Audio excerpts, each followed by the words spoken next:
Hello friends, and welcome to AK Agarwal Aptitude series. Friends, in this video we are going to learn some basics about our calendar. In a calendar, the term leap year is defined as a year which is divisible by 4 is a leap year. For example, year 744, 1660, 1832, 1928, 2012, etc. All these years are leap years because these are divisible by 4. But if it is century year, it must be divisible by 400 also. For example, 400, 800, 1200, 1600, etc. are leap years because they are divisible by 4 as well as 400. But years 1300, 1700, 2200, etc. are not leap year because these years are not divisible by 400, even though these years are divisible by 4. But still these years are not leap years because these years are century years, and as per the definition these years must be divisible by 400 also. Now 1st January 001 AD, it was Monday. So one day before that, 1st January 001 year was Sunday, and this Sunday may be taken as reference day or 0th day. This is a standard convention which we shall be using for solving various problems on calendar. So Sunday is referred as 0 day. Odd day, if we define a odd day, in a given period the number of days more than the complete week are called odd days. Means, for example, up to 8th of any date, any month, 8 days are there. In 8 days there is one complete week of 7 days plus one extra day. That one extra day is called odd day. So in one ordinary year total 365 days are there. These 365 days can be converted into 52 weeks plus one extra day. That one extra day is called odd day. In leap year 366 days are there. These 366 days can be converted into 52 weeks plus 2 odd days because 2 extra days are there. So if we see first 100 years, in first 100 years there will be 76 ordinary years plus 24 leap years because the 100th year, year 1, 2, 3, etc. 4th year is leap year, 8th year is leap year, 12th year is leap year, but 100th year is not a leap year because it is not divisible by 400. So in first 100 years there are 76 ordinary years and 24 leap years. Okay, let us determine how many odd days will be there in first 100 years. Each ordinary year consists of one odd day, so 76 into 1 odd days in ordinary years, and each leap year consists of 2 odd days, so 24 into 2 is equal to 124 odd days. This 124 odd days, if we divide it by 7, it will have 17 complete weeks plus 5 odd days. It is equal to 5 odd days. It means in first 100 years there are 5 odd days.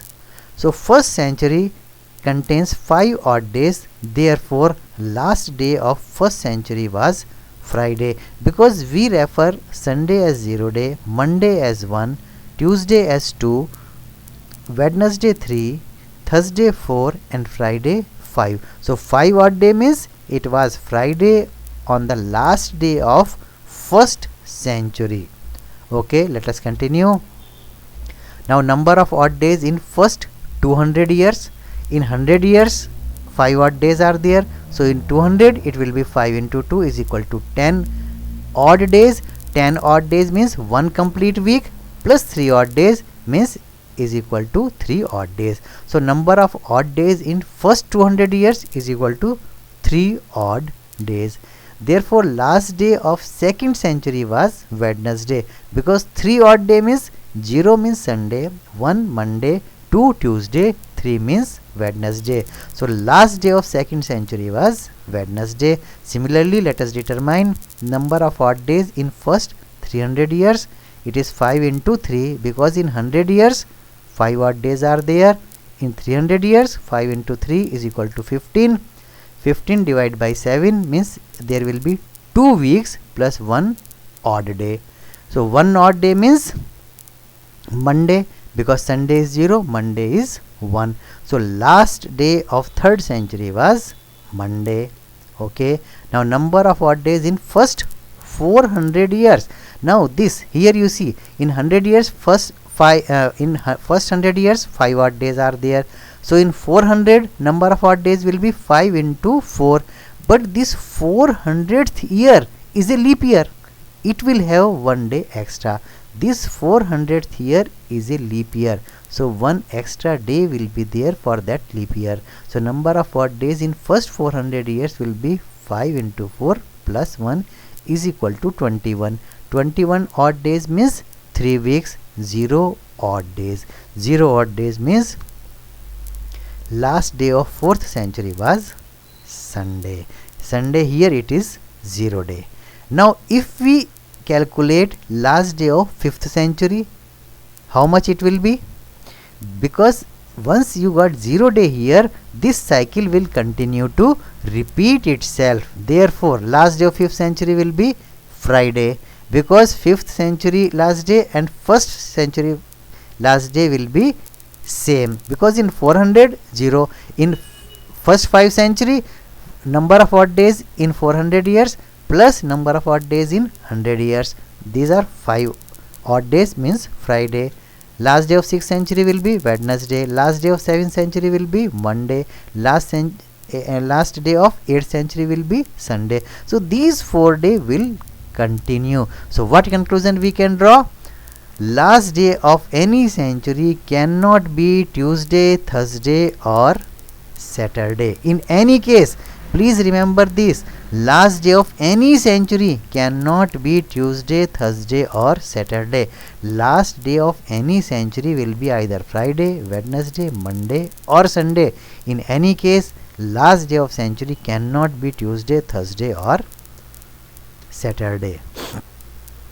And last day of any century leap year, last day of any century leap year, that is 400, 800, 1200, 1600 etc., is always Sunday. That already we have proved earlier. Therefore after every 400, 800, 1200 years etc., the same day occur. For example, if 5th December 1152 is Monday, after 400 years, that is on 5th December 1552, 1152, 1552, again it will be Monday. After every 400 years, same calendar occurs or same day occurs. After 800 years, again it will be Monday. After 1200 years, again it will be Monday. So friends, thank you very much for watching this video. You can also join me on Facebook.